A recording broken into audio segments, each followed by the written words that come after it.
क्या 15 जून तक पहलवानों का मामला टल गया है और अब पहलवानों के आंदोलन का क्या होगा? सरकार ने ब्रजभूषण शरण सिंह की गिरफ्तारी को लेकर क्यों चर्चा नहीं की?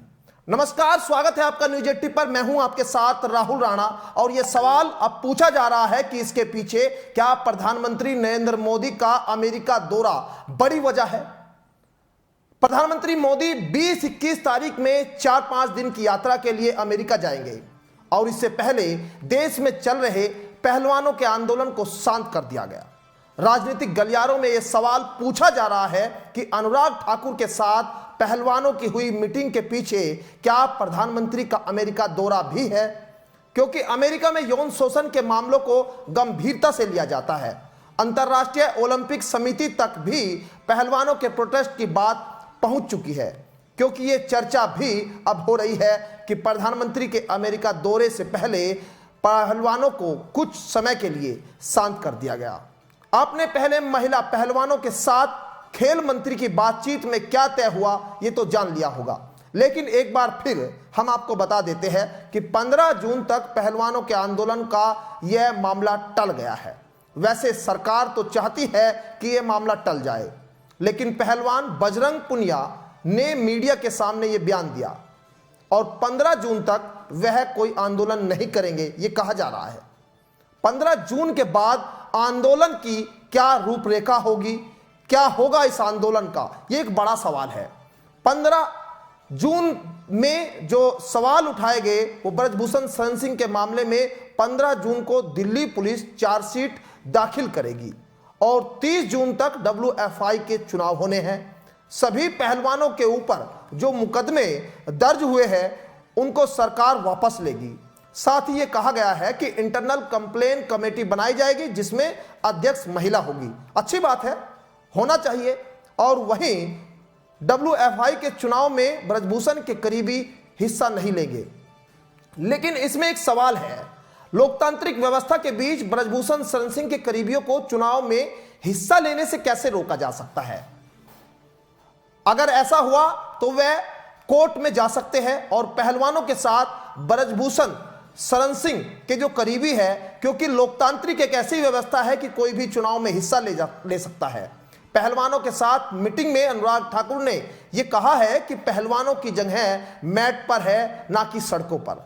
लेकिन इन सब के बीच एक मांग जो लगातार पहलवानों की ओर से उठाई जा रही थी, उस पर क्या हुआ? सरकार ने कोई चर्चा ही नहीं की। उस मांग को अलग रखकर बात हुई। वह मांग थी ब्रजभूषण शरण सिंह की गिरफ्तारी को लेकर। आखिर ब्रजभूषण शरण सिंह की गिरफ्तारी के लिए जहां इतना बड़ा आंदोलन हुआ, उस पर आखिर सरकार ने क्यों बात नहीं की?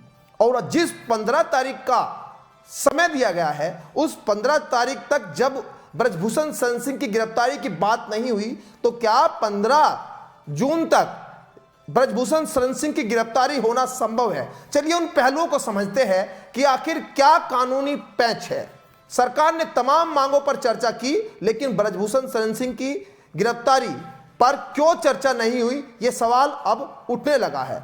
क्योंकि 2-3 दिन पहले एक खबर सामने आई थी कि नाबालिग पहलवान की ओर से जो FIR वापस ले ली गई है, लेकिन इस मामले में अब यह सफाई सामने आई है कि एक एडिशनल FIR दर्ज की गई है जिसमें पुराना बयान वापस नहीं लिया गया। और इसमें एक बात यह भी है कि दिल्ली पुलिस अब इस FIR को वापस ले भी नहीं सकती। हालांकि एडिशनल बयान जो लिया गया है, उस बयान में भेदभाव के आरोप यहां लगाए गए हैं। कहा यह जा रहा है कि गुस्से में यह बयान दिया गया था और ट्रॉल में उनकी बेटी को हरा दिया गया। जिस स्टेट के साथ उनका कंपटीशन होना था, उसी स्टेट के कोच को लगाया गया और वीडियो रिकॉर्डिंग में भी गड़बड़ की गई। अब नई FIR में जो दर्ज किया गया है, उसमें यह निकलकर सामने आ रहा है कि नाबालिग पहलवान ने भेदभाव के आरोप लगाए हैं और यह बयान दिया है। लेकिन सवाल यह भी है कि भेदभाव की वजह से आखिर नाबालिग पहलवान को बाहर क्यों करा गया था? ब्रजभूषण शरण सिंह को नाबालिग पहलवान से क्यों भेदभाव होगा भाई? वो तो WFI के अध्यक्ष थे उस दौरान, और वो पहलवान से क्यों भेदभाव करेंगे? उसके पीछे क्या कहानी है, वो भी एक बड़ा सवाल है। इस पूरे घटनाक्रम में एक बात तो साफ है कि ब्रजभूषण शरण सिंह के खिलाफ जो पोक्सो एक्ट की धाराएं लगी है वो अभी खत्म नहीं हुई।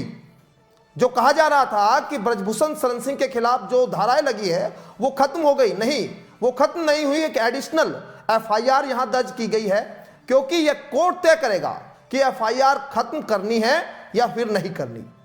दिल्ली पुलिस चाहकर भी अब इस एफआईआर को नहीं खत्म कर सकती।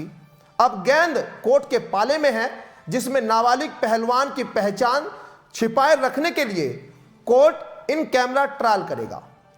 पहलवान नाबालिग होने की वजह से मीडिया के सामने खुली कोर्ट में कोई कार्रवाई नहीं होगी, और हो सकता है जब जज साहब अलग से नाबालिग से पूछताछ करे तो कहानी कुछ अलग निकल कर आए। और यह भी अपने आप में एक बड़ा सवाल है कि आखिर जज साहब के सामने नाबालिग बेटी क्या बयान देती है, क्योंकि पहले यह कहा गया था कि यौन शोषण का मामला है, अब बात हो रही है भेदभाव की। और इसके पीछे जो 15 जून तक का समय दिया गया है प्रधानमंत्री का अमेरिका दौरा, क्या प्रधानमंत्री का अमेरिका दौरे की वजह से इस मामले को कुछ समय के लिए शांत किया गया है? ये कई बड़े सवाल हैं, इस पर आप भी सोचिए, हम भी सोच रहे हैं। और इस खबर में आप क्या सोचते हैं, इस खबर को लेकर अपने कमेंट बॉक्स में जरूर बताइए। नमस्कार।